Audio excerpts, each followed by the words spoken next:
Nesse vídeo eu vou te mostrar os 5 passos que eu considero essenciais para qualquer relatório de sustentabilidade ficar perfeito. Eu sou o Rafael Ávila e esse é o meu ponto de vista. Eu começo sempre com um olhar para a imersão e contexto da empresa. Porque se a gente entende como a empresa funciona, como é o seu modelo de negócios, quais são os seus concorrentes, a gente está mais próximo de fazer uma narrativa para o relatório que faça sentido. O segundo passo que eu utilizo é a da materialidade. Então eu gosto muito que o relatório seja direcionado pelo que é estratégico em termos de sustentabilidade e práticas ESG para a empresa. E nada melhor do que ter um estudo, uma avaliação de dupla materialidade para isso. O terceiro passo é começar a entender de fato, quais são os indicadores da empresa, quais são as iniciativas ESG que ela está executando, o que de fato é importante. E aí, se você observar, se você não tem uma materialidade, qualquer coisa pode ser importante, aí você acaba não dando orientação e direcionamento claro. E ainda mais se você estiver utilizando uma norma ou padrão como o GRI, que pede a materialidade, você acaba nem conseguindo definir quais são os cadernos temáticos que você vai utilizar. Então esse levantamento de indicadores, esse direcionamento está muito pautado na materialidade. A partir daí, se você entendeu bem a empresa, se você tem a materialidade direcionando, se você conseguiu organizar indicadores e iniciativas, é a parte de fazer a estrutura e redação do que você precisa entregar. E quando eu falo de estrutura e redação, eu estou falando da estrutura de tópicos e subtópicos e, na hora da redação, o texto propriamente dito de forma narrativa, objetiva e direcionando sempre para o que é importante para as normas e padrões que estão sendo utilizadas nesse relatório. E para fechar, a gente tem o projeto gráfico. Apesar de ser a última etapa da diagramação e tudo mais, é óbvio que esse projeto gráfico começa no começo do projeto, ali na imersão em contexto, materialidade, você já está fazendo de forma paralela um projeto gráfico padrão que vai permitir que você chegue nesse momento final pronto para fazer uma diagramação e os ajustes necessários de forma bem feita. Vou te contar agora o detalhe de cada uma dessas 5 etapas. Começando, vamos colocar aqui, com a imersão em contexto.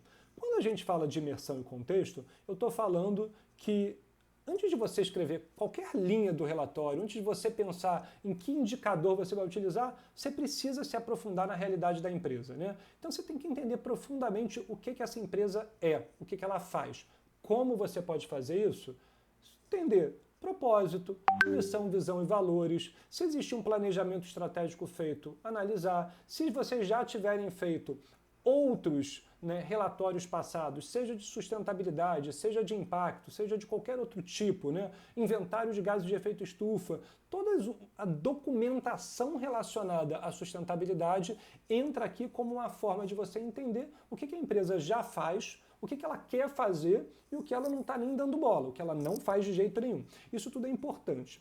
Um segundo ponto aqui da imersão em contexto que eu acho que talvez seja o mais legal, que costuma gerar muito valor para a empresa, é o benchmarking. Então você olhar boas práticas, relatórios, e, enfim, iniciativas setoriais de empresas concorrentes ou não, vão te ajudar muito, porque você pode olhar e falar, poxa, legal, essa empresa tem um relatório e ela faz desse jeito. Poxa, eu acho que a gente já começa a montar algumas ideias para como vai ser o relatório que você está construindo. Então o benchmarking ele é muito importante, eu gosto de fazer do benchmarking de 2 formas diferentes.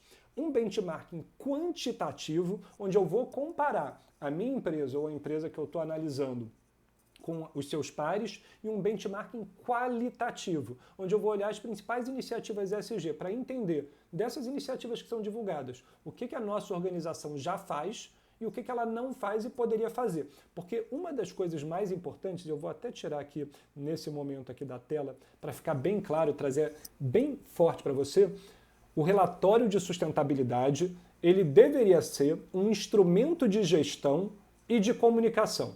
Muitas vezes ele só é utilizado como comunicação. Você quer mostrar para o mundo que você é bom, que a empresa faz coisas legais, você esconde desafios, você esconde coisas difíceis e bota tudo que está mais legal. Vira uma peça de ficção. Eu não gosto.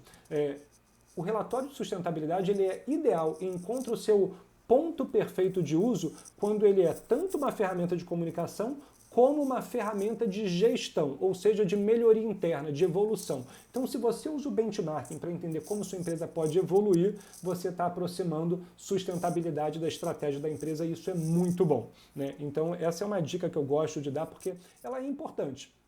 Mas continuando, se você entender esses dois primeiros pontos, você vai avaliar o posicionamento estratégico da empresa, né, e visão de futuro, e isso não é só planejamento estratégico. É o que ela faz, como é que ela se porta, o que tem construído. Vou dar um exemplo de visão de futuro que é importante e às vezes dá uma pegadinha para a gente que trabalha com o setor, né, com sustentabilidade como um todo. A empresa pode ter uma meta net zero lá para 2040, para 2050, mas sem nenhum plano e sem nenhuma evolução e análise e monitoramento do que está acontecendo para chegar lá. Se for o caso, problema, toma cuidado, não é o cenário ideal. Então você entender isso ajuda. E paralelamente, como eu já tinha até mencionado, né, você já bota o designer que vai estar envolvido no projeto para fazer o esboço do projeto gráfico. O que é esse projeto gráfico? Basicamente é uma estrutura visual de como o relatório vai ficar. Ou seja, um documento que vai ter suas 5 a 10 páginas com uma proposta de capa, que obviamente vai mudar, a foto muda, o layout, o design muda, mas você já tem uma proposta de capa, uma proposta de fonte utilizada, uma proposta de uso, né, de gráficos, elementos visuais, infográficos e coisas do tipo.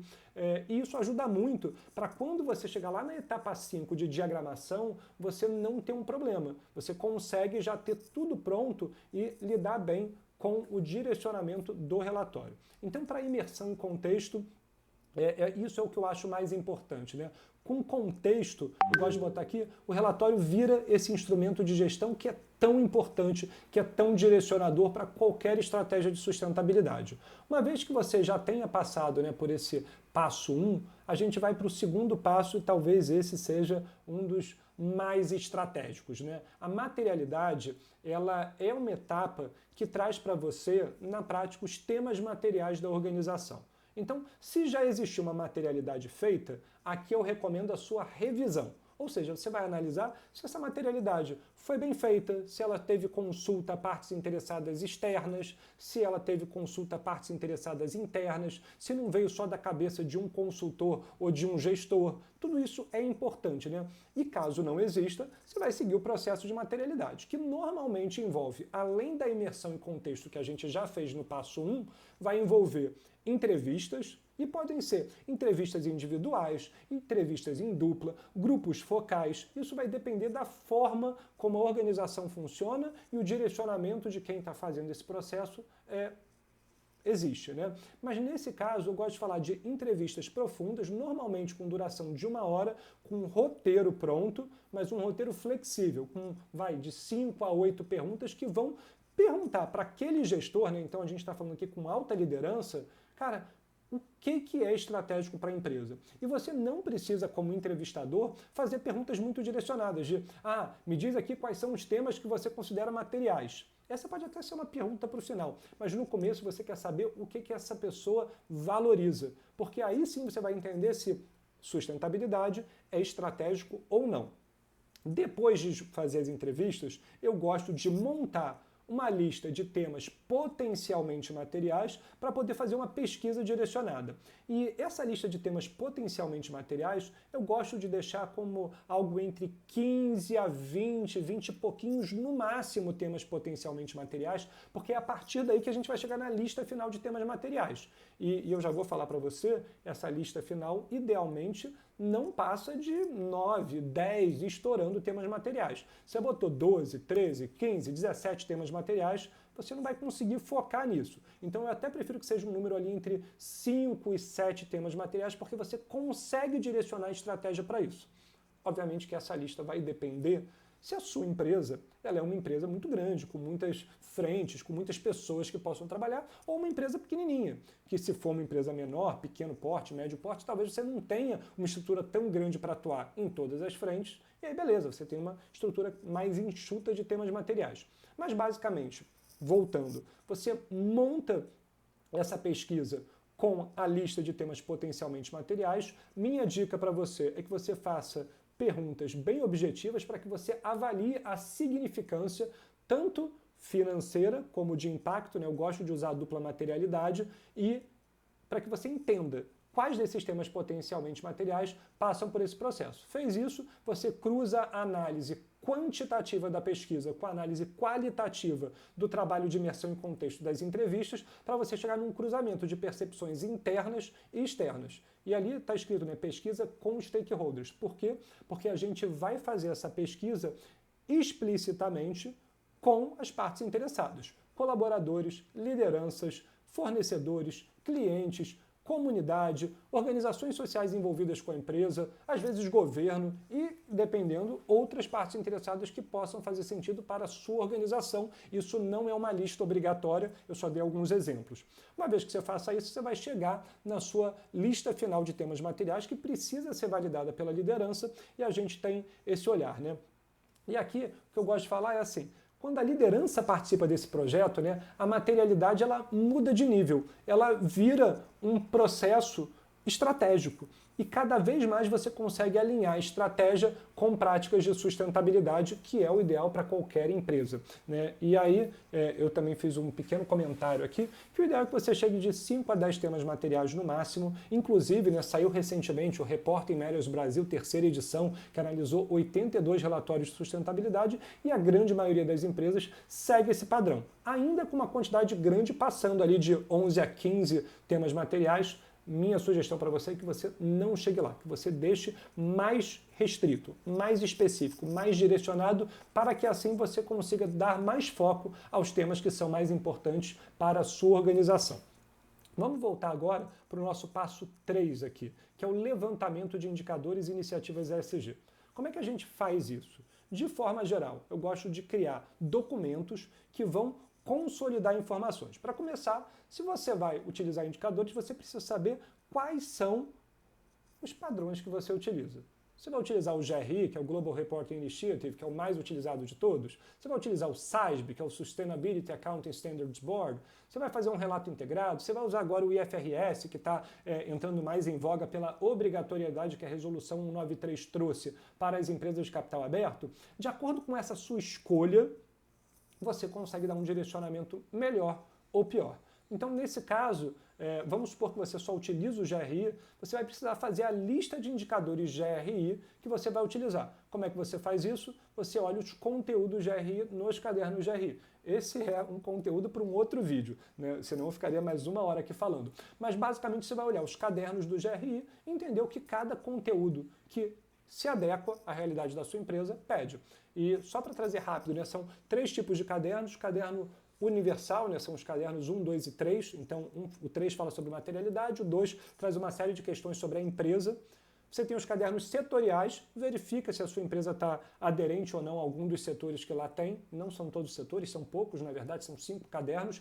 E a gente ainda tem os cadernos temáticos, ou seja, se um tema material para a sua empresa é biodiversidade, existe o caderno 101, que vai falar sobre biodiversidade. Você tem que olhar todos os indicadores que ele pede lá dentro para levar isso para o seu relatório de uma maneira estruturada. Então, você entendeu qual é essa lista de indicadores, você precisa fazer a coleta. Isso costuma dar um trabalho do cão, mas é importante. E mais do que importante, é essencial.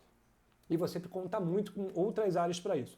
Quando esse processo já existe há mais de 1 ano, costuma ficar mais azeitado. É um processo que vai um pouco melhor, apesar de ainda ser difícil. Quando ele não existe, você precisa estruturar e trabalhar com gestores de outras áreas para que vocês consigam consolidar os indicadores de uma maneira clara, objetiva e com evidências. Para, se você for fazer uma verificação externa, você ter como apresentar de onde aqueles números e indicadores vieram. Fez isso.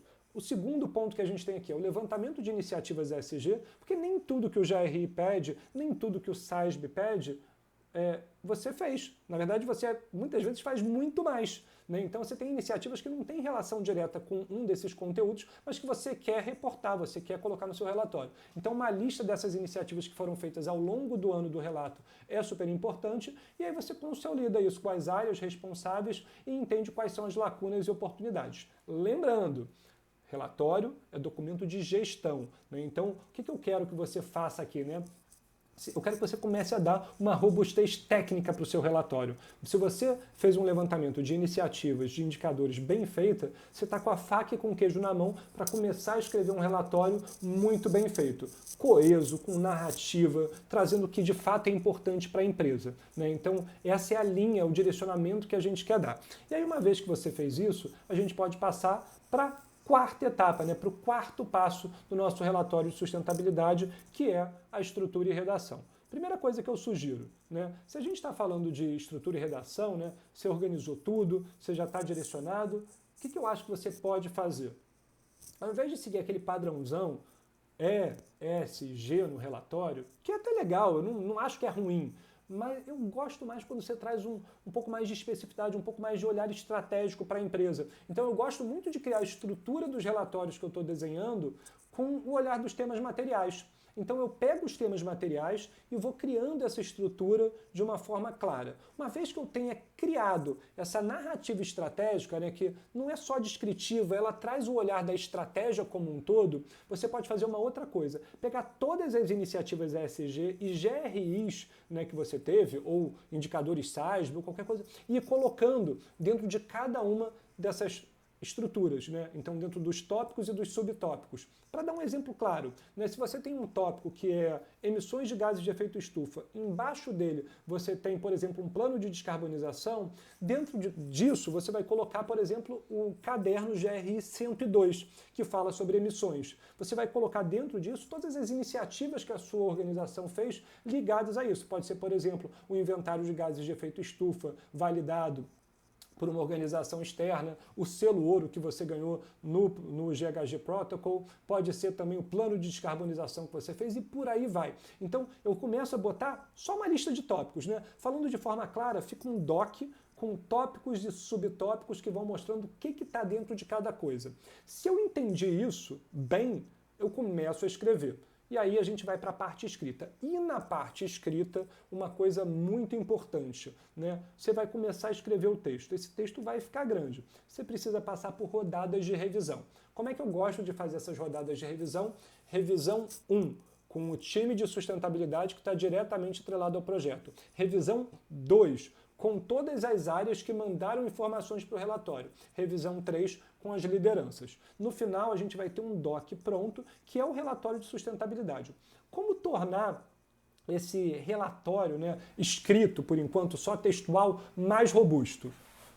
Se tem um infográfico que a sua organização já tem, você vai incluindo ele na parte textual. Se tem um mapa, você já bota lá. Se tem um modelo de negócios desenhado em infográfico, você já vai colocando. Então ele vai ser mais ou menos assim, texto, texto, texto, imagem, texto, texto, texto, uma imagem. Se você tem imagens do acervo da empresa, você já vai adicionando também onde você acha que elas podem ser aproveitadas, porque isso facilita demais a vida do designer e a sua vida como responsável pelo relatório de sustentabilidade. Fez isso tudo, chegamos na última parte, que basicamente é uma conclusão do projeto. Mas não é uma conclusão simples, não é uma conclusão fácil. Diagramar o projeto gráfico que você desenhou lá na frente dá trabalho pra caramba e tem muitas idas e voltas. O que é legal fazer aqui? Primeiro, criar esse esboço visual já no início, uma versão resumida do que vai ser o seu relatório, o projeto gráfico propriamente dito. Segunda parte é você definir a identidade, gráficos e estrutura. Então, no projeto gráfico, você já tem como é que vai ser o estilo de gráfico, quais são as cores utilizadas. Se a empresa já tiver um manual de marca, de identidade visual e um manual de tom de voz, isso já ajuda demais para esse avanço. E aí, uma vez que você pegou o texto, e aí passou isso para um designer, normalmente eu trabalho com designer, não sou eu que faço essa parte do projeto gráfico. Você delegou isso para um designer do seu time, gerou o trabalho final pronto, você vai passar para as rodadas de revisão novamente. E aqui a gente costuma usar 2 rodadas de revisão. Uma primeira com o time de sustentabilidade, que está ligado ao projeto e já com as áreas, e depois, para finalizar, com as lideranças. Fez todo esse processo, você tem um relatório final aprovado pela alta liderança, ele está pronto para ser publicado. Caso você vá fazer tradução, é o momento de você pegar esse texto, colocar num doc, traduzir e implementar de novo a parte visual nele. Então, no final, você só tem que, com muitas aspas, diagramar esse conteúdo completo. Se você gostou desse nosso papo, do passo a passo para fazer um relatório, quer mais conteúdo como esse, assina aqui o nosso canal. Se você está vendo isso no YouTube, utilize ele aqui no YouTube. Se você me segue nas redes sociais, né, seja no LinkedIn do Sustentabilidade Agora ou no meu LinkedIn pessoal, segue a gente, que é sempre um prazer trocar sobre práticas de sustentabilidade. E se você precisa de apoio em um relatório de sustentabilidade, me manda uma mensagem. Um grande abraço.